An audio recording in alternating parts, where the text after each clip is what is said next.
Talk a little bit about greed biases, and one thing that oftentimes I have to impart to clients and listeners who call in is that greed biases are not. Don't think about this as some Midas-like thirst for money, right? These are oftentimes I think about Gordon Gekko from the movie Wall Street there in the mid '80s, and that's whenever I think about greed, I associate it with someone like that.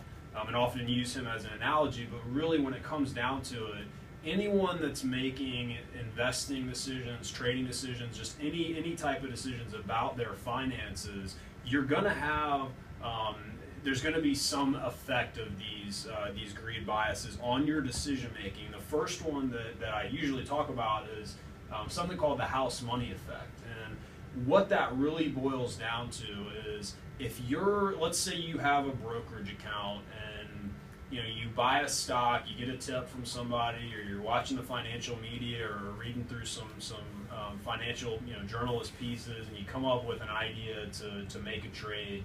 You go out, you buy a stock, and it's a home run. Doesn't have to be, you don't have to knock the cover off the ball, but let's say you generate some gains, whether you take those or not. Your brokerage account balance went up, and likely it went up in short order with this trade. Well, the greed bias that goes into that is this house money effect, where you've had near-term success with this trading decision, and now your account's up in value. Well, now you're playing with house money, right? It's just like if you go to Vegas, and I'm not a gambler, but I have been to Las Vegas. When you are on a roll, when you get some of that house money, you're playing with the house's money, right? You're no longer playing with the principal that you brought to the table. In the case of the example, what you funded your brokerage account with.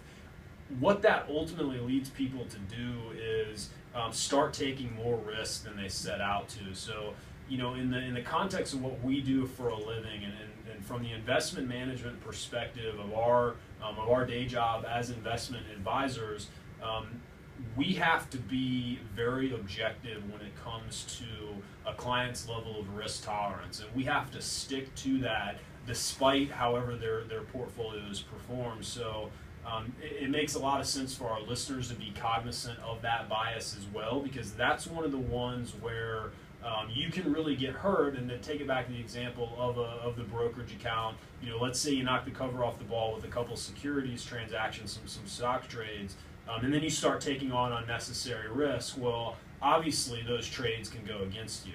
And when that happens, you might find yourself facing some serious losses because you took additional unnecessary risks just because you had this idea that you were playing with house money.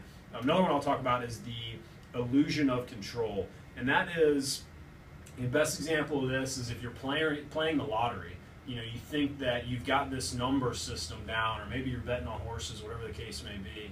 You've got some type of an advantage because you have control over this numbers game. Well, that's really easy to take over the stock market. And again, it's a type of overconfidence effect that your short-term investment success or trading success can very easily lead you to believe that you've got this level of control, right? This illusion of control where you've got a stock picking system down, when in reality it could very easily be, and likely is, more blind luck than you might necessarily attribute your success to. One bit of advice that I would coach listeners and our clients on is be sure to remember the bad decisions.